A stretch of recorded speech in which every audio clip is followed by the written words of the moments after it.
कागज कलम स्याही रे जो व्यक्ति मनर कथा को व्यक्त कर सफल होता है ताठारू करितकर्मा हुए तो ए पृथ्वी आउ कहीं होई न थाए।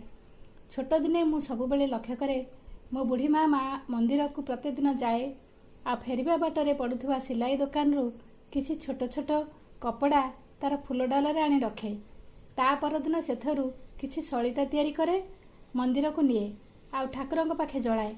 सलिता गुड़िक विभिन्न रंगर होइथिबारु ठाकुरंक पाखरे लगा जाइथिबा बेले मो आखिरे पड़े आ मो छोट मन भावना रे से सब देखि मु दुख अनुभव करे। भावे मु जदि बड़ होई सिलाई शिखी टेलर काम करी ताले मो बुढ़ी माँ पाई गोटे रंगर सलिता पाई कपड़ा संग्रह करी मो बुढ़ी माँ को देवी। आउ से ठाकुरंक पाखरे अलग अलग रंग मिशामिशी कपड़ा रे सलिता न जलाई गोटे रंगरे सलिता जलाइले हुए तो ठाकुरंक पाखटा सुंदर देखाजिबो।